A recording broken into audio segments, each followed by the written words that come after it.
Recovery is,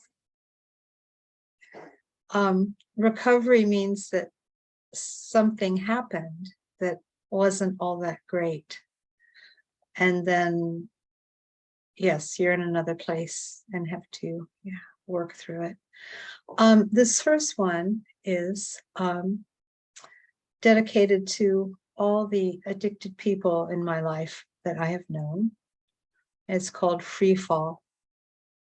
If you fall, that's something you will do.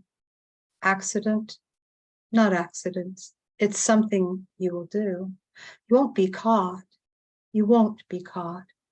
That moment when you are held briefly in suspense of free fall, letting go, circling down, when yes, when no, you have let go of something, someone. That hold on life has let you go, and you begin the descent, circling down rapidly to the eye, beholding, yet slowly, perhaps, as it must seem inside. You are gone elsewhere, to the place of falling down, and never again to the place of being back up. It's only down and down, onward again, and always onward. You are one now who has fallen. Will you decide, if you don't break, to get back up? And then the second one is called dissonance. I made friends with dissonance years ago. Right now, we are not speaking. When does it get past the managing point of life so that you get to live it? Don't answer the question. It's pointless. We are not in charge. Where our humanity lies is what we do, if by decision or impulse, when we are powerless. Also, it is so, the same, if or when we are powerful. The middle path is that which is said to be the wisest, but we, pulled and tugged by that which only and ever rolls unrelentingly on, through us, by us, around us, the locomotive of life, we do not, when rolling so, know that this is so, or often that we have a choice. And with this, do we roll with it, swept away by the momentum, the force of existence at its fast clip? Or do we stop, pause, consider, and decide to not be part of the tide, but that which is firmly rooted, perhaps as the tree grounded deep enough to not be swept away by the waters coursing so around us? Does it matter? And what if we are swept away and travel the course of the river downstream, swept away, taken far, to then be at the point where, when the river is only the thin tributary, the waters calmer, we come to shore and on firm ground, now on foot, walking on firm ground, find our way to some home, some idea of home. Our home, imaginary home, the home of those who came before us, or simply home, the heart home, the deep desire for this, the this outside of thought, the consideration, thought, simply of balance. No choice to be made, but simply the that is, the deep desire for this, our home, all of us, the home embedded in our hearts. And then finally, this one's called Deep Bow. It is not possible to bow enough to the grace of existence.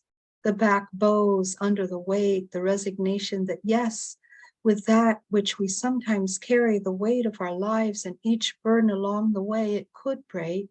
This back, as sometimes it feels, as sometimes you cry out in this exquisite pain for how tender and heavy and torn is this back, the muscles strained, the ligaments torn, how weary are the bones that hold it up, this back which holds you up, for it is so heavy, the weight on this back that cries out for succor, socorro. It cries cries out to the heavens, cries out to the gods, to the heavens for support, but they are not there, these gods, not in the clouds, and do not hear you, not up above or haloed, not dancing with the angels, these gods of your back who guard it, but below in the earth, deep there in the earth, planted and growing and alive and still as they always were, as they always have been and will be, these gods, like the bones of our dead, and the trees, the silt, the blood, the hair as it washes down from the rain, the roots which go down and run deep underground, the bones of our gods, not the gods of others who we don't know, but ours, our gods, roots, which lace and intertwine with the soil and hold us up. And it is there, this response now to our cries, which we hear, which comes up to us from below.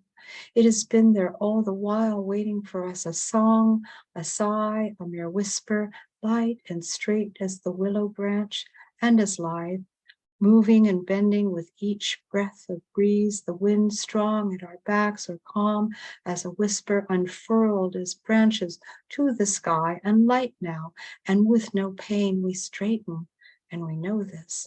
This is what we know. The back supported is the back that will bow under the weight, yes, but it is the back which then is able to bow even more deeply to life. That's all for me. Thanks, everyone. Thanks, Lesley. We have a giant tiger here. All right.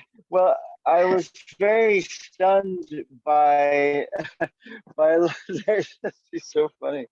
By lines like, "I made friends, butter baby." She is the whole show. I made friends with dissidents long ago. Right now, we are not speaking. You have such powerful words as find a way to some home, our idea of home, and that all of us have home embedded in our hearts. Very powerful words, deep there in the earth, planted and growing and alive still. Great work. Thank you so much, Lesley. And big hello from Butter, the amazing cat. I'm honored. I'm so honored when yes, Butter, like, yes, is right there. She came out for you. All right. We have a few more people reading left. Thanks again, Lesley. And please put your feature performance that's coming up at Dane's show, info in the chat would be great. Lesley's featuring at Time to Arrive open mic. You could just tell us actually what, when, where. Oh, okay, because there's no name for the baby yet, so the baby has not been named. So yes, I will, but thank you. Okay, yeah, the Time to Arrive info is what I mean, the feature coming up. Oh, all right, so we have Rorschach on next, and then Rusty and Avacha has joined us. It's all a big family party of poetry. So Rorschach, go right ahead, and I can record.